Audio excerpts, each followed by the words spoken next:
বর্তমান সময়ে আমরা দেখছি ট্যাগিং, ব্লেমিং, ঠাট্টা, বিদ্রূপ, উপহাস এগুলোর জন্য এক মহা উৎসব চলছে। কি ব্যক্তিক পর্যায়ে বলেন, সামাজিক পর্যায়ে বলেন, সোশ্যাল মিডিয়া বলেন, রাজনৈতিক পর্যায়ে বলেন, একজন আরেকজনকে ব্লেমিং করা, ট্যাগিং করা, উপহাস করা, মিথ্যা অপবাদ দেওয়া, এগুলোর জন্য বন্যা বয়ে যাচ্ছে, এগুলোর জন্য সয়লাভ চলছে। অহংকার করা, ফখর করা, কেউ দল নিয়ে, কেউ পূর্বপুরুষ নিয়ে, কেউ বংশ নিয়ে, কেউ পদ পদবী নিয়ে, এই যে আমাদের যে ক্যারেক্টার এবং আমরা যেই কালচারের প্র্যাকটিস করছি, ইসলামকে আদৌ এগুলোকে অ্যালাউ করে? ইসলামকে আদৌ এগুলোর অনুমতি দেয়? তাহলে আমরা মুসলিম হিসেবে আমরা এগুলো কি প্র্যাকটিস করছি, কি চর্চা করছি? আমাদের সারাদিন, আমাদের সিংহভাগ সময় এগুলোর পেছনে চলে যাচ্ছে। কিভাবে আমরা একজনকে ব্লেমিং করব, কিভাবে ট্যাগিং করব, কিভাবে কোন মানুষকে কত খাটো করা যায়, তুচ্ছ করা যায়, তাচ্ছিল্য করা যায়, উপহাস করা যায়, কিভাবে তাকে আমরা মানুষের সামনে হেয় প্রতিপন্ন করতে পারি, তার সম্মানহানি ঘটাতে পারি। এগুলোই মনে হচ্ছে আমাদের মূল কাজ, আমাদের আর কোনো কাজ নেই। আমাদের জাতীয় ক্রাইসিস, আমাদের তেলের সংকট, বিদ্যুতের সংকট, আমাদের কর্মসংস্থানের অভাব, আমাদের অর্থনৈতিক প্রবৃদ্ধি অর্জন, সামরিক ক্ষেত্রে অগ্রগতি, এগুলো আমাদের জাতীয় ইস্যু। আজকের পৃথিবীতে যদি আপনি টিকে থাকতে চান, তাহলে তেল, গ্যাস, বিদ্যুৎ, অর্থনৈতিক প্রবৃদ্ধি, সামরিক উন্নতি, এগুলো ছাড়া পৃথিবীতে মানুষ হিসেবে টিকে থাকার সুযোগ বর্তমান পৃথিবীতে নেই। জাতীয় পর্যায়ে আমাদের এগুলো নিয়ে পরিকল্পনা করা দরকার, এগুলো নিয়ে আমাদের চিন্তা ফিকির করা দরকার, ফিউচার প্ল্যানিং করা দরকার। আগামী 2 বছর, 2 মাস, 4 মাস পর যদি তেল একেবারে আমাদের ফুরিয়ে যায়, তাহলে আমরা কিভাবে চলবো? আমাদের বিদ্যুৎ যে ঘাটতি দেখা দিচ্ছে, সেগুলো আমরা, এই ক্রাইসিসগুলো কিভাবে আমরা ওভারকাম করব? কিন্তু আমরা দেখতে পাচ্ছি এক বাজে কালচার, এক নোংরা কালচার, যে আমরা কিভাবে কাকে ট্যাগিং করব, কাকে ব্লেমিং করব, কাকে উপহাস করব, কার মর্যাদা খাটো করব, তুচ্ছ তাচ্ছিল্য করব, বাপদাদা কিনে গর্ব করব, অহংকার করব, চেতনা বিক্রি করব, এগুলোই হচ্ছে মনে হয় আমাদের মূল কাজ। নো, অ্যাজ এ মুসলিম, একজন মুসলিম হিসেবে, একজন মোমেন হিসেবে আপনি কখনো এটা করতে পারেন না। এই সুযোগ ইসলাম আপনাকে দেয় না। মহাগ্রন্থুল কোরআনুল কারীম সূরা হুজুরাতের 11 নম্বর আয়াত, আল্লাহ সুবহানাহু ওয়া তাআলা বলছেন, ইয়া আইয়ুহাল্লাযীনা আমানু, হে বিশ্বাসীগণ। সম্বোধনটা কিন্তু আল্লাহ রাব্বুল আলামিন আমাকে আপনাকে করেছেন, যারা বিশ্বাসী, যারা আমরা আল্লাহ, রসুল, কিতাব, পরকাল, জান্নাত, জাহান্নাম, এগুলোতে যারা বিশ্বাস করেছি, ঈমান এনেছি, আল্লাহ রাব্বুল আলামিন আমাকে আপনাকে ডেকে বলছেন, ইয়া আইয়ুহাল্লাযীনা আমানু লা ইয়াসখার কওমুম মিন কওমিন আসা আইয়াকুনু খায়রাম মিনহুম। কোন কওম যেন কোন কওমকে, কোন জাতি যেন কোন জাতিকে, কোন ব্যক্তি যেন কোন ব্যক্তিকে উপহাস না করে। নির্দেশটা কার? আল্লাহর। লা ইয়াসখার কওমুম মিন কওমিন, কেউ যেন কাউকে নিয়ে ট্রোল না করে, ট্রোলবাজি না করে, কেউ যেন কাউকে নিয়ে উপহাস না করে, ঠাট্টা বিদ্রূপ না করে। আল্লাহ রাব্বুল আলামিন বলছেন, হতে পারে যাকে নিয়ে ট্রোল করা হচ্ছে, যাকে ঠাট্টা বিদ্রূপ করা হচ্ছে, সে ঠাট্টাকারীদের চেয়ে উত্তম। আল্লাহু আকবার। আল্লাহ রাব্বুল আলামিন স্পষ্ট ভাষায় বলে দিলেন, আসা আইয়াকুনু খায়রাম মিনহুম, যাদেরকে নিয়ে তোমরা ট্যাগিং, ব্লেমিং করছো, উপহাস করছো, ঠাট্টা বিদ্রূপ করছো, হতে পারে তারা তোমাদের চেয়ে শ্রেষ্ঠ, উত্তম। এজন্য এটা করো না। ওয়ালা নিসাউম মিন নিসাইন আসা আইয়াকুননা খায়রাম মিনহুন্না, কোন মহিলা যেন কোন মহিলাকে নিয়ে ঠাট্টা বিদ্রূপ না করে, ট্রোলবাজি না করে, ব্লেমিং না করে, ট্যাগিং না করে, গালি না দেয়, তাদেরকে ছোট করা, তুচ্ছ তাচ্ছিল্য করা, উপহাস করা, ঠাট্টা বিদ্রূপ করা, এগুলো যেন কোনো মহিলা কোনো মহিলাকে নিয়ে না করে। হতে পারে যারা এগুলো করছে, যাদেরকে নিয়ে করা হচ্ছে, তারা এদের থেকে আরো শ্রেষ্ঠ, আরো ভালো, আরো উত্তম হতে পারে। ওয়ালা তালমিজু আনফুসাকুম, তোমরা একে অপরের প্রতি দোষারোপ করো না। সূরা হুজুরাত হচ্ছে এমন একটা সূরা, এই সূরার মধ্যে একটা সোনালী সমাজ যদি আপনি গঠন করতে চান, একটা সোনালী ন্যাশন যদি আপনি তৈরি করতে চান, সূরা হুজুরাতের আলোকে আপনি গঠন করুন। এই সূরার মধ্যে আল্লাহ রাব্বুল আলামিন সমাজ বিনির্মাণের ফর্মুলাগুলো চমৎকারভাবে তুলে ধরেছেন। ওয়ালা তালমিজু আনফুসাকুম, একে অপরকে দোষারোপ করো না। অন্যায় হয়েছে, অপরাধ হয়েছে, প্রকৃত অপরাধকে খুঁজে বের করতে হবে, প্রকৃত দোষীকে খুঁজে বের করে আইনের আওতায় আনতে হবে, তাকে দৃষ্টান্তমূলক শাস্তি দিতে হবে। যাতে করে আর কোনো অপরাধী অপরাধের প্রতি উদ্বুদ্ধ না হয়। কিন্তু আমরা কি কালচার চর্চা করি, কোনো অপরাধ ঘটনা সংঘটিত হওয়ার সাথে সাথে আমরা একজন আরেকজনকে দোষারোপ শুরু করে দেই, যার কারণে প্রকৃত অপরাধী পর্দার অন্তরালেই থেকে যাচ্ছে। রাঘব বোয়ালরা গভীর জলের মাছ গভীর জলেই থেকে যাচ্ছে, আর অপরাধ একের পর এক সংঘটিত হচ্ছে। আল্লাহ বললেন, ওয়ালা তালবিসু আনফুসাকুম, তোমরা একজন আরেকজনের প্রতি দোষারোপ করো না। ওয়ালা তানাবাসু বিল আলকাব, খবরদার একজন আরেকজনকে মন্দ নামে ডেকো না, খারাপ নামে ডেকো না। একটা বাজে কালচার এটা আমাদের সমাজে একেবারে রন্ধ্রে রন্ধ্রে এটা মিশে আছে। ওয়ালা তানাবাসু বিল আলকাব, খারাপ নামে ডাকা। আমার ছোট্ট ছেলে আমার বাড়িতে কাজ করে, বাসায় কাজ করে, 60 বছরের একজন বয়োবৃদ্ধ মানুষ, আমার চাচা, আমার বাবার বয়সী মানুষ, ছোট্ট বাচ্চা তার নাম ধরে ডাকছে, ছোট বাচ্চা কাজের খালার নাম ধরে ডাকছে। এই বাজে কালচার এটা আমাদের চর্চা হচ্ছে আমাদের সমাজে, আমাদের ফ্যামিলিতে, অথচ আমরা শিক্ষিত সমাজ, অথচ আমরা এডুকেটেড পারসন, আমরা হাই এডুকেটেড পারসন, কিন্তু এই কালচারগুলো কিন্তু অহরহ হচ্ছে। কাজের ছেলেটাকে, কাজের লোকটাকে আপনি ডাকছেন, সুন্দর করে নাম ডাকেন না। আব্দুল করিম নাম ডাকা হচ্ছে, এই করিমা, এই সত্তারা। এই ধরনের যে বাজে কালচার, খবরদার, কবিরা গোনা, এগুলো করা যাবে না। আমরা কিন্তু প্রতিনিয়ত এগুলো করছি। ব্যঙ্গ বিদ্রুপ করে, নাম বিকৃত করে ডাকা, এটা করা যাবে না। আপনার মতের বিরোধী হয়েছে, আপনি তাকে ট্যাগিং করছেন দালাল, আপনি তাকে নানা ধরনের আপনি তাকে উপাধি দিচ্ছেন, আপনি তাকে নানা ধরনের বিকৃত নামে আপনি বলছেন। খবরদার, আল্লাহ বলছেন না, এটা করো না। ওয়ালা তানাবাযু বিল আলকাব, খবরদার মন্দ নামে ডেকো না। বিসাল ইসমুল ফুসুকু বাদাল ঈমান, ঈমান আনার পরে তোমরা ঈমান এনেছো, তোমরা আল্লাহ বিশ্বাস করো, আল্লাহর নাজিল করা ঐশী গ্রন্থে তোমরা বিশ্বাস করেছো, তোমরা ঈমান এনেছো, তোমরা আখির জামানার পয়গম্বর মুহাম্মদুর রাসূলুল্লাহ সাল্লাল্লাহু আলাইহি ওয়াসাল্লামের উম্মত, তোমরা কোরআনের ধারক বাহক, তোমরা ঈমানদার, তোমরা মুমিন, তোমরা মুসলমান। তারপরে এই ধরনের কালচার, এগুলো চর্চা করা ঈমান আনার পরে, এটা অত্যন্ত নিকৃষ্ট কাজ। বিসাল ইসমুল ফুসুক, এই ধরনের নাম ধরে ডাকা, এটা খারাপ, নিকৃষ্ট। ঈমান আনার পরে একজন ঈমানদার, একজন মুমিন, একজন মুসলমান কখনো এই কালচার চর্চা করতে পারে না, এটা ফলো করতে পারে না, এটা হওয়া উচিত নয়। আল্লাহ বলছেন, ওয়ামান লাম ইয়াতুব ফাউলাইকা হুমুজ জালিমুন, যারা এই ধরনের কাজে জড়িত আছে, তারা যদি তওবা না করে, তারা যদি এই পথ পরিহার না করে, তারা যদি এই খারাপ কাজগুলো পরিহার না করে, তওবা না করে, তাহলে তারা জালেম। ঘোষণা দিচ্ছেন কে? আল্লাহ সুবহানাহু ওয়া তাআলা। সুতরাং প্রিয় ভাই, বর্তমান প্রেক্ষাপট সামনে রেখে সূরা হুজুরাতের 11 নম্বর আয়াতটা একটু অ্যানালাইসিস করা দরকার, একটু চিন্তা করা দরকার। কোরআন আমাকে কি বলছে, কোরআন আমাকে কি গাইডলাইন দিচ্ছে, কোরআন আমাকে কি দিক নির্দেশনা দিচ্ছে, কোরআন আমাকে কোন পথে ডাকছে, আর আমি কোন পথে চলছি, আমি কোথায় চলছি, আমি কোন স্রোতে আমি গা ভাসিয়ে দিচ্ছি, আমি কোন দিকে যাচ্ছি। সূরা হুজুরাতের 12 নম্বর আয়াত, আল্লাহ বলছেন, ইয়া আইয়ুহাল্লাযীনা আমানু ইজতানিবু কাসীরাম মিনাজ জান, খারাপ ধারণা থেকে দূরে থাকো।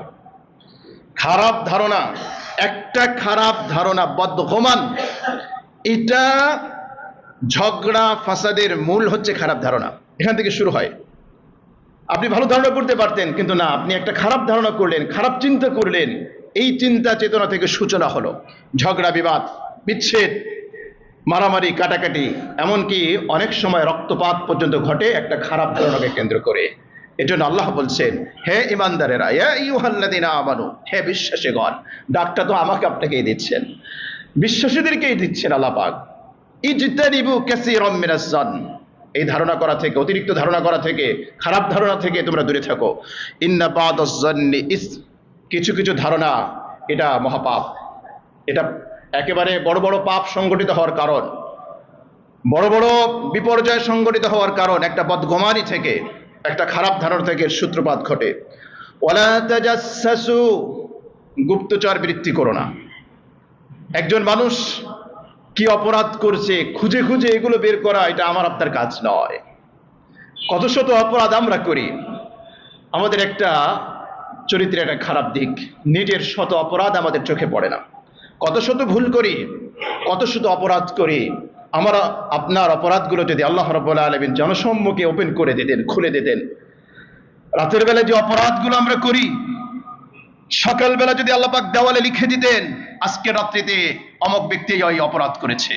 বহু মানুষ আছে আমরা সকালে লজ্জায় মুখ দেখাতে পারতাম না, সকালে সমাজে আমাদের মুখ উন্মোচিত হয়ে যেত, খুলে যেত। আমরা গোপনে মানুষের চোখের আড়ালে আবডালে যে অপরাধগুলো করি, আমার আল্লাহ রাব্বুল আলামিন যদি আমার ডাটাবেস গুলো প্রকাশ করে দিতেন, মানুষের সামনে তো আমি ভালো মানুষ, আমি অনেক বড় ভালো মানুষ, কিন্তু আমার গোপন ভেদ কে জানেন? আল্লাহ জানেন। তিনি যদি ওপেন করে দিতেন, খুলে দিতেন, প্রকাশ করে দিতেন, রাতের অপরাধগুলো যদি চৌকাটে লিখে দিতেন আজকে রাত্রিতে এই এই বান্দা এই এই অপরাধগুলো করেছে, চিন্তা করতে পারেন আমার আপনার কি অবস্থা হতো? কেন ভাই আমরা নিজেদের দিকে তাকাতে পারি না? শত ভুল, হাজার অপরাধ আমার আপনার ভিতরে আছে, এগুলো একবারও একটাও চোখে পড়ে না। শুধুমাত্র অন্যের মানুষ কি করলো সেটা নিয়ে আমরা ব্যস্ত আছি। হ্যাঁ আমার প্রিয় ভাই, আপনি কবরে গেলে আপনার আমল সম্পর্কে আপনাকে জিজ্ঞেস করা হবে, আমাকে জিজ্ঞেস করা হবে। আরেকজন কি করেছে সেটা নিয়ে তো আমাকে আপনাকে জিজ্ঞেস করা হবে না, সেটা নিয়ে তাকে জিজ্ঞেস করা হবে। কিন্তু জীবনের সিংহভাগ সময় 24 আওয়ার্স, রাত দিনের 24 ঘন্টার ম্যাক্সিমাম সময়টা আমার এর পেছনেই চলে যাচ্ছে। আফসোস আমাদের জন্য, আফসোস আমাদের জন্য। আল্লাহ বললেন ওয়ালা তাজাসসু, খবরদার একজন আরেকজনের পিছনে পড়ো না, আরেকজনের পিছনে লেগে থেকো না। এটা বাঙালিরা আমরা এটা খুব অভ্যস্ত। নিজে কিছু করব না, অন্যকে কিছু করতে দেব না। নিজে ভালো কাজ করব না, অন্য ভালো কাজ করতে গেলে তার সমালোচনা করব। তাকে এক হাত এগিয়ে দেব সেটা নয়, কিভাবে তার জামা তার পিছন থেকে টেনে ধরবো না, আমিও করব না, তোমাকেও করতে দেব না। এটা আমাদের বাঙালিদের একটা মানে কি বলবো, এটা ব্যাড হ্যাবিট, একটা খারাপ কালচার। আমরা এটা চর্চা করি, আমরা এর থেকে বিরত থাকি। ওয়ালা তাজাসসু, আমরা যেন এগুলো না করি। ওয়ালা ইয়াগতাব বা'দুকুম বা'দা, একে অপরের গীবত চর্চা না করি, দোষ চর্চা না করি। কে যেই যেই ক্ষেত্রে গীবত করা জায়েজ সেই সেই ক্ষেত্রগুলো জেনে নেব। ইসলামের যদি কোনো ক্ষতি হয়, কোনো ব্যক্তি এমন কিছু তথ্য, এমন কিছু থিওরি প্রচার করে যেগুলো সম্পর্কে জনগণকে সচেতন করা দরকার, সেই জায়গায় গীবত হবে না, এটা ওই ব্যক্তির জন্য দায়িত্ব। কোনো ব্যক্তি ডাকাতি করার প্ল্যান করেছে, চুরি করার প্ল্যান করেছে, ধর্ষণ করার প্ল্যান করেছে, রেপ করার প্ল্যান করেছে, নারী নির্যাতনের প্ল্যান করেছে, আপনি জেনেছেন, এটা ওপেন করে দেওয়া এটা আপনার নৈতিক ইমানি দায়িত্ব, এটা করতে হবে, এটা গীবত নয়। অনেক ক্ষেত্রে আছে যে আমরা ঢালাও ভাবে বলি কেউ অপরাধ করেছে, আপনি যে অপরাধ সমাজের জন্য, রাষ্ট্রের জন্য ক্ষতিকর, এমন কোন পরিকল্পনা, এমন কোন প্ল্যান যদি হয়, সেগুলো প্রচার করা, সেগুলো জনসম্মুখে জনগণকে সচেতন করা, এটা আপনার দায়িত্ব, এই ক্ষেত্রে গীবত হবে না। কিন্তু আমরা কি করি, কোন ব্যক্তি তার ব্যক্তিগত কি অপরাধ আছে সেটা নিয়ে বাস আমরা পড়ে থাকি। ওয়ালা ইয়াগতাব বা'দুকুম বা'দা, খবরদার আল্লাহ বলছেন একজন আরেকজনের দোষ চর্চায় তোমরা লিপ্ত হবে না, তোমরা এটা করো না। আইয়ুহিব্বু আহাদুকুম আন ইয়াকুলা লাহমা আখিহি মাইতান ফাকারিহতুমু, তোমরা কি কেউ এটা পছন্দ করো যে তোমার ভাই মারা গিয়েছে, আপন ভাই, সেই ভাইয়ের গোশত তুমি ভক্ষণ করবে, মৃত লাশ কেটে কেটে তুমি খাবে, এটাকে তুমি পছন্দ করো? আইয়ুহিব্বু আহাদুকুম, তোমাদের কেউ কি এটা পছন্দ করে যে আপন ভাই মারা গিয়েছে, সেই ভাইয়ের শরীর থেকে গোশত কেটে কেটে তুমি খাবে, এটা কি পছন্দ করো? ফাকারিহতুমুহু, আল্লাহ বলছেন না, তোমরা তো এটা পছন্দ করো না। তো কারো অগোচরে, কারো দোষ, কারো ত্রুটি, এগুলো চর্চা করা হচ্ছে আপন ভাইয়ের, মরা ভাইয়ের গোশত খাওয়ার নামান্তর। এজন্য আল্লাহ পাক এটা বললেন আইয়ুহিব্বু আহাদুকুম আন ইয়াকুলা লাহমা আখিহি মাইতান ফাকারিহতুমু ওয়াত্তাকুল্লাহ, আল্লাহকে ভয় করো। ইন্নাল্লাহা তাওয়াবুর রহিম, নিশ্চয়ই আল্লাহ রাব্বুল আলামিন তওবা কবুলকারী, আল্লাহ রাব্বুল আলামিন ক্ষমাশীল। 13 নম্বর আয়াতে কারিমার মধ্যে আল্লাহ পাক বলছেন ইয়া আইয়ুহান নাস, হে মানুষ সকল, ইন্না খালাকনাকুম মিন যাকারিন ওয়া উনসা, আমি তোমাদেরকে সৃষ্টি করেছি একজন মানব একজন মানবী থেকে, একজন পুরুষ একজন নারী থেকে আমি তোমাদেরকে সৃষ্টি করেছি। ওয়াজআলনাকুম শুউবা ওয়া কাবাইলা, আমি তোমাদেরকে বিভিন্ন জাতি বিভিন্ন গোষ্ঠী এগুলোতে বিভক্ত করেছি। কিসের জন্য? ফখর করার জন্য।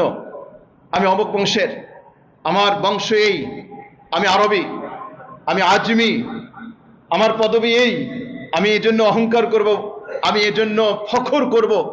এজন্য আল্লাহ রাব্বুল আলামিন আপনাকে আমাকে নানা বংশে নানা গোত্রে নানা ভাবে আল্লাহ পাক বিভক্ত করেছেন? নো, আল্লাহ রাব্বুল আলামিন নিজে আনসার করছেন, আমি এটা এজন্য করেছি লিতাআরাফু, যাতে করে তোমরা একজন আরেকজনের সাথে পরিচিত হতে পারো। আপনি যখন বিদেশে থাকেন, আপনাকে জিজ্ঞেস করে বাড়ি কোথায়, আপনি বলেন বাংলাদেশে। বাংলাদেশের কোনো নাগরিক যদি জিজ্ঞেস করে বাড়ি কোথায়, আপনি বলেন ঢাকা অথবা চট্টগ্রাম অথবা খুলনা। আবার খুলনায় বসবাস করেন, ঢাকায় বসবাস করেন, আপনাকে জিজ্ঞেস করলে বাড়ি কোথায়, কোথায় আপনার বাসা, আপনি বলেন ধানমন্ডি, আপনি বলেন কলাবাগান, গ্রিন রোড, এটা বলেন। তো আল্লাহ রাব্বুল আলামিন বলছেন, আমি তোমাদেরকে নানা দলে নানা গোত্রে বিভক্ত করে দিয়েছি যাতে সহজে তোমরা পরিচিত হতে পারো। অহংকারের জন্য তো নয়, অহংকার করার তো কিচ্ছু নেই। আল্লাহ বলছেন ইন্না আকরামাকুম ইনদাল্লাহি আতকাকুম। চমৎকার বার্তাটা আয়াতে কারিমার শেষে আল্লাহ পাক উল্লেখ করেছেন। কেন উল্লেখ করলেন?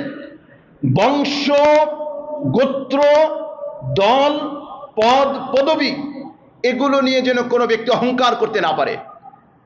এগুলো অহংকারের কিচ্ছু নেই।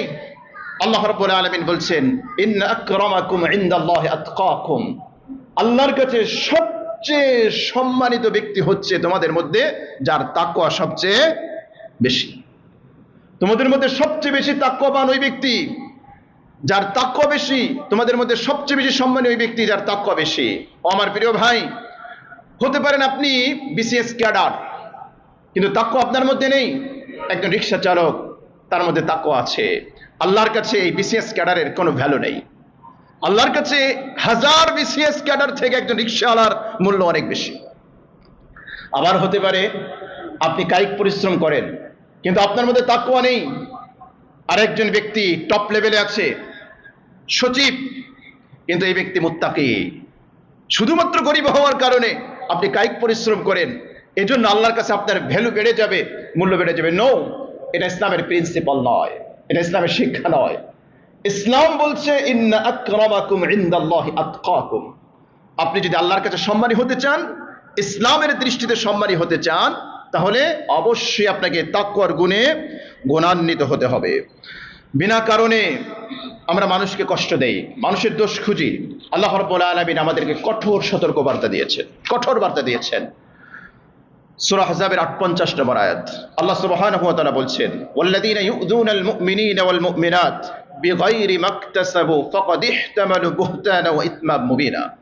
আল্লাহ বলছেন ওয়াল্লাযীনা ইউযুনাল মুমিনিনা ওয়াল মুমিনাত, যারা মুমিন মুমিনা, মুমিন নারী পুরুষদেরকে যারা কষ্ট দেয়, কিসের মাধ্যমে? বিগাইরি মাকতাসাবু, যেই কাজ সে করে নাই, যে অপরাধ সে করে নাই, আপনি সেই অপরাধে তাকে অপরাধী সাব্যস্ত করছেন। যে কাজ সে করে নাই, আপনি সেটা দিয়েই তাকে ট্যাগিং করছেন, আপনি তারপর ব্লেম দিচ্ছেন। বিগাইরি মাকতাসাবু, এরাই কাজ করে নাই, এটা নিরপরাধ, কিন্তু এদেরকে আপনি অপরাধী সাজাচ্ছেন, এদেরকে আপনি অপরাধী বানাচ্ছেন, নাটকের স্ক্রিপ্ট আগেই তৈরি করছেন, সকালবেলা আপনি পাবলিশ করছেন। এগুলা খবরদার, সাবধান। আল্লাহ কি বলছেন? ওয়াল্লাযীনা ইউযুনাল মুমিনিনা ওয়াল মুমিনাত বিগাইরি মাকতাসাবু, এই কাজে তারা অভ্যস্ত না, এই কাজের সাথে তাদের দূরতম কোনো সম্পর্ক নেই, নিরপরাধ। নিরপরাধ মানুষকে আপনি ব্লেম দিয়ে, অপবাদ দিয়ে আপনি তাদেরকে শাস্তির ব্যবস্থা করছেন। আল্লাহ বলছেন ফাকাদ ইহতামালু বুহতানা ওয়া ইসমান মুবিনা, এরা মিথ্যা অপবাদ দিচ্ছে, ওয়া ইসমান মুবিনা, প্রকাশ্যে তারা অপরাধী, তারা অপরাধ করছে, মারাত্মক অপরাধ করছে। খবরদার, সাবধান, আমরা যেন এমন কাজ কখনোই না করি। আমাদের বর্তমানে চলছে অহংকার আর অহংকার, অহমিকা প্রকাশ করা, আমার অমক অমক অমক অমক ইত্যাদি ইত্যাদি। এটা নিয়েই চলছে আমাদের পুরা সোশ্যাল মিডিয়া গরম, এটা নিয়ে। খবরদার, সাবধান। রাসূল করিম সাল্লাল্লাহু আলাইহি সাল্লাম অত্যন্ত কঠোর সতর্কবার্তা দিয়েছেন। হৃদয়ের কান দিয়ে আমরা এটা শুনি, হৃদয় দিয়ে উপলব্ধি করি, শুধুমাত্র বাহ্যিক কান দিয়ে নয়, রাসূল করিম সাল্লাল্লাহু আলাইহি ওয়াসাল্লামের হাদিসটা হৃদয়ের কান দিয়ে শুনি, হৃদয় দিয়ে উপলব্ধি করি। হাদিসটি তিরমিজিতে এসেছে 3955 নম্বর হাদিস। নবীজি সাল্লাল্লাহু আলাইহি ওয়াসাল্লামের প্রিয় সাহাবী আবু হুরায়রা রাদিয়াল্লাহু তাআলা আনহু থেকে বর্ণিত, তিনি বলেন রাসূল করিম সাল্লাল্লাহু আলাইহি ওয়াসাল্লাম বলেছেন, লা ইয়ানতাহিয়ান্না আকওয়ামুন ইফতাখিরুনা বিআবাইহিম। আল্লাহ রাসূল সাল্লাল্লাহু আলাইহি ওয়াসাল্লাম বলেন, যে সমস্ত সম্প্রদায় তাদের পূর্বপুরুষ নিয়ে অহংকার করে, আমি অমুকের ছেলে, আমি অমুকের নাতি, অমুকের বেটা, অমুকের পুত্র, আমি অমুক দল করি, অমুক বংশে আমার জন্ম, অমুক গোত্র, আমি অমুক, এই যে অমুক, আল্লাহ রাসূল বলেছেন অবশ্যই যেন এই মানুষগুলো তাদের পূর্বপুরুষ নিয়ে এই ধরনের অহংকার করা, অহমিকা প্রকাশ করা, দাম্ভিকতা প্রকাশ করা, এগুলো নিয়ে তারা যেন চর্চা না করে, তারা বিরত হয়।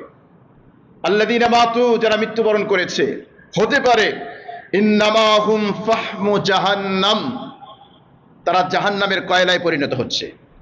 আপনি যাদেরকে নিয়ে অহংকার করছেন, যাদেরকে নিয়ে আপনি বুক চিতিয়ে ফখর করেন, হতে পারে সে জাহান্নামের কয়লা, জাহান্নামের আগুনে ঝলসে ঝলসে তাকে ভুনা করে ফেলা হয়েছে, হতে পারে এটা। আল্লাহু আকবার। যদিও রাসূল করিম সাল্লাল্লাহু আলাইহি ওয়াসাল্লাম সাহাবায়ে কেরামকে লক্ষ্য করে এটা বলেছেন, যারা ইসলাম পূর্ব যুগে যে সকল পূর্বপুরুষ তোমাদের মারা গিয়েছে, ঈমানবিহীন শিরিক অবস্থায় মারা গিয়েছে, তারা তো এখন জাহান্নামের কয়লা, জাহান্নামের কয়লায় পরিণত হয়েছে। তো আমরা যাদেরকে নিয়ে ফখর করছি, অহংকার করছি, যাদের পরিচয়ে পরিচিত হতে আমি খুব স্বাচ্ছন্দ্য বোধ করি, যাদের নামে, যাদের নাম বিক্রি করে, যাদের চেতনা বিক্রি করে আমি নিজের তলপি তলবা গুছাচ্ছি, গুছিয়ে নিচ্ছি, আল্লাহ রাসূল বললেন খবরদার, সাবধান, থামেন, হতে পারে তারা জাহান্নামের কয়লা। আওলা ইয়াকুনান্না, যদি তোমরা এটা বন্ধ না করো। নবীজি সাল্লাল্লাহু আলাইহি ওয়াসাল্লাম বলেছেন, পূর্বপুরুষ নিয়ে তাদের নাম, তাদের নামে চলা, তাদেরকে নিয়ে অহংকার করা, গর্ব করা, ফখর করা, এটা যদি তোমরা বন্ধ না করো, আহওয়ানা আলাল্লাহি মিনাল জুআলিল্লাযী ইউদাহদিহুল খিরাআ বিআনফিহি, তাহলে কি হবে? তোমরা যদি এই খারাপ কালচার চর্চা করা বন্ধ না করো, আল্লাহর কাছে তোমরা ঘৃণিত হবা, আল্লাহর কাছে তোমরা নিকৃষ্ট হবা। ওই গোবর পোকার চেয়ে, যেই গোবর পোকা তার নাক দিয়ে ময়লা ঠেলে ঠেলে নিয়ে যায়। একটু চিন্তা করেন ভাই, রাসূল সাল্লাল্লাহু আলাইহি ওয়াসাল্লাম উপবাটা দিয়েছেন কার সাথে? যেই সকল পোকা মলমূত্র নাক দিয়ে ঠেলে নিয়ে যায়, এরকম পোকা আছে না, বড় বড় পোকা, মলমূত্রগুলো নাক দিয়ে ঠেলে নিয়ে যায়। আখিরে জামানার পয়গম্বর বলছে, তোমরা যদি এই সকল খারাপ চরিত্র, এগুলো যদি বর্জন না করো, এগুলো যদি ত্যাগ না করো, তাহলে তোমরা আল্লাহর কাছে ওই সকল গোবরে পোকা, ওই সকল মলমূত্রের কীট, যারা তাদের নাক দিয়ে মলমূত্র ধাক্কায় ধাক্কায় নিয়ে যায়, এর চেয়ে বেশি তোমরা নিকৃষ্ট হয়ে যাবে। আল-ইয়াযু বিল্লাহ, আল-ইয়াযু বিল্লাহ। কত শক্ত কথা আল্লাহ রাসূল সাল্লাল্লাহু আলাইহি ওয়াসাল্লাম বলেছেন। এরপরে নবীজি বললেন, ইন্নাল্লাহা ক্বাদ আযহাবা আনকুম উবিয়াতাল জাহিলিয়া, আল্লাহ সুবহানাহু ওয়া তাআলা তোমাদেরকে ইসলাম দিয়েছেন, তোমাদেরকে ঈমানের মতো মহান দৌলত দিয়েছেন। ঈমান এবং ইসলামের মাধ্যমে জাহেলি যুগের গর্ব, অহংকার করার রীতি নীতি, কালচার, কর্মকাণ্ড সবকিছু আল্লাহ পাক দূর করে দিয়েছেন। আপনি একজন মুমিন, আপনি একজন মুসলিম, আপনার গর্ব, আপনার অহংকার তো জাহেলি যুগের গর্ব অহংকার হতে পারে না। আপনাকে আল্লাহ পাক ঈমানের দৌলত দিয়েছেন। হে আমার প্রিয় ভাই, আপনাকে আল্লাহ পাক মুসলিম হওয়ার সৌভাগ্য দিয়েছেন। আপনি একজন মুসলিম, আপনি একজন ঈমানদার। সুতরাং আপনার জবান দিয়ে সেই উরবিয়াতাল জাহিলিয়া, জাহেলি যুগের সেই কালচার চর্চা করা, সেই অহংকার, সেই ফখর, সেই মাইট ইজ রাইটের সমাজ, এগুলো চর্চা করা, এগুলো তো হতে পারে না। আল্লাহ রাসূল কি হৃদয় গেড়ে ভাষা বলেছেন, ইন্নাল্লাহা ক্বাদ আযহাবা, আল্লাহ রাব্বুল আলামিন নিয়ে নিয়েছেন আনকুম উবিয়াতাল জাহিলিয়া, জাহেলি যুগের গর্ব অহংকার করার সমস্ত কর্মকাণ্ড তো আল্লাহ পাক ডিলিট করে দিয়েছেন। আপনার অন্তরের ভিতরে আল্লাহ পাক ঈমানের সফটওয়্যার ইনস্টল করে দিয়েছেন, ইসলামের সফটওয়্যার ইনস্টল করে দিয়েছেন। তাকওয়া, ক্ষুধা ভীতি দিয়ে আল্লাহ পাক আপনার অন্তরটাকে আলোকিত করেছেন। এখনো যদি আপনি সেই জাহিলি যুগের সেই কালচার ফলো করেন, সেই রীতিনীতি সেগুলো চর্চা করেন, এটা হতে পারে না। ইন্নামা হুয়া মুমিনুন তাকিয়ুন ওয়া ফাজিরুন শাকিয়ুন। এখন অবস্থা তো এমন, হয় তুমি মুমিন হবে, তুমি মুত্তাকি হবে, খোদা ভীরু হবে, পরহেজগার হবে, আল্লাহ ভীরু হবে, আল্লাহর ওলি হবে, জান্নাতে হবে, নতুবা তোমার পরিচয় হবে ফাজিরুন শাকিয়ুন, তুমি হবে পাপাচারী, তুমি হবে দুর্ভাগা। ডিসিশন আপনি নেবেন। আপনি কি ইসলামকে চর্চা করে ইসলামিক কালচার, ইসলামী শিক্ষা, ইসলামী দিক নির্দেশনা এটা মেনে আপনি কি খাঁটি মুমিন হবেন, মুত্তাকি হবেন, নাকি জাহালাত চর্চা করে, নাকি ইসলাম পূর্ব যুগের সেই কালচার, সেই কাজকর্ম সেগুলো করে ফাজের হবেন, শাকী হবেন, দুর্ভাগা হবেন? ডিসিশন আপনি নেবেন। রাসূল বলেন তোমাদের অবস্থা দুইটা, হয় পাক্কা ইমানদার হও, মুত্তাকি হও, ঠিকানা বানিয়ে নাও জান্নাত। আর যদি এটা না করো, ফাজের হও, পাপাচারী হও, শাকী হও, দুর্ভাগা হও। শাকী কারা? ফাআম্মাল্লাযীনা শাকু ফাফিন নার, দুর্ভাগা তারা যারা জাহান্নাম তাদের ঠিকানা। হে আমার কলিজার টুকরো ভাইয়েরা, কোরআনের হাদিসের এই ভাষ্যগুলো আপনি হৃদয় দিয়ে উপলব্ধি করুন। আমরা অবশ্যই চাই যে আমরা খাঁটি ইমানদার হব, আমরা মুত্তাকি হব, আমরা আমাদের ঠিকানা বানাবো কোথায়? জান্নাতে। এটা তো অবশ্যই আমরা চাই। যদি এটা চাই তাহলে জাহালাত চর্চা করার কোনো সুযোগ আমাদের নাই, কোনো সুযোগ আমাদের হাতে নাই ভাই, কোনো অপশন আমাদের হাতে নাই। আপনি ইসলাম চর্চা করবেন, ফলো করবেন, আবার জাহালাতকেও সাথে সাথে চর্চা করবেন, এই সুযোগ আপনার হাতে নেই, এই অপশন আপনার হাতে নেই।